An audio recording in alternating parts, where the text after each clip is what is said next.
Hello, my name is Elias Lainas, and I'll be presenting to you my electric motor project for Physics 1402, section number 66400. To start off, I'm going to give you a quick overview of the materials I used. I used electrical tape, wire cutters. You're going to need a magnet. I used a wooden board just to keep everything organized. Two paper clips, a copper wire. This one's 22 gauge. This one's 26 gauge. This is a D-cell battery, 1.5 volts. You might also need a knife just to strip the ends of the coil once you form it. So to start off, I used paper clips. I bent them out and formed little loops in order to put the ends of the coil into. And then I just used electrical tape because it was handy to tape it down to the wood.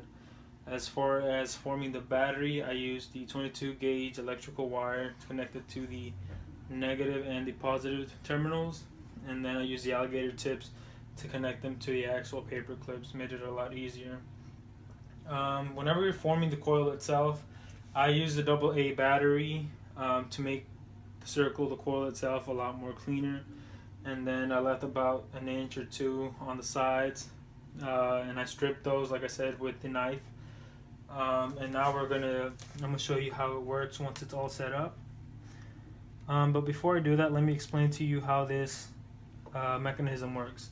So right now we have the battery supplying a circuit into the rotor, and it goes from, you have the positive side going into this side, goes through the loops, comes right back out. So right now the circuit is complete, but the rotor itself is not moving. This is because there is no external force applied to it. Whenever you apply the magnet itself, though, you have the magnetic force of the magnet start acting on the coil, and the motor starts turning, as you can see. And then, due to the right-hand rule, we could observe that whenever there is a magnet applied right underneath a current, the force that is applied on that, in this case, this rotor or this coil, is perpendicular to the magnetic field.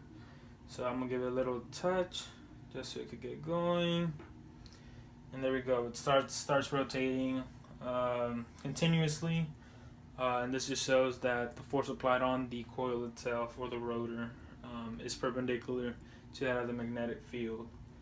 As you can see, it just keeps rotating. One of the biggest problems you might have whenever forming this is making sure that the tips are completely sanded off. If they're not, the rotor will not work and the motor setup will not be successful. But that's everything as far as building this project. Thank you for watching.